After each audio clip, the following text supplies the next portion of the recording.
Hola, yo soy Carlos y hoy en Todo Espacio voy a explicaros y a guiaros a la hora de ver la lluvia de estrellas de las Perseidas. Antes de comenzar, dejadme explicar qué es una lluvia de estrellas. Las lluvias de estrellas se producen cuando pequeñas rocas de centímetros de diámetro penetran en la atmósfera de la Tierra a una media de 70.000 km por hora y al rozar con el aire crean una enorme cola de polvo a miles de grados de temperatura. Cuando vemos esa cola producirse en el meteoro lo llamamos estrella fugaz. En caso de que el meteoro colisione con la Tierra se llamaría meteorito. Esto es algo que no se puede confundir.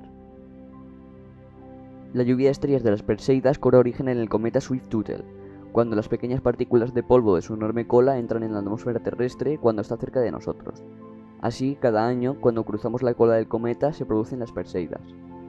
Se producen en la constelación de Perseo, que usando cualquier aplicación gratuita para el móvil podréis identificar en el cielo.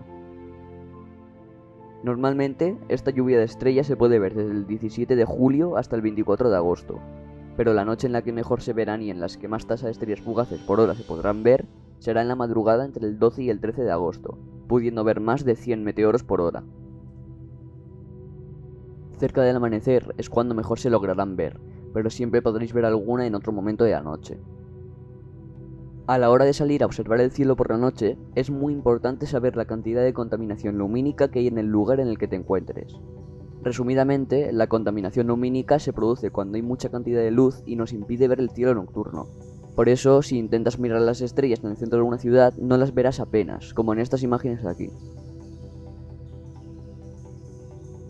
Aquí tenemos esta página web que dejo en la descripción, en donde nos muestra un mapa de parte de Europa. Y aquí arriba a la derecha tenemos una barra azul que podemos mover hacia la izquierda, y como veis le quitamos la opacidad a la capa de arriba para ver el lugar de las ubicaciones. ¿Pero qué son esos colores?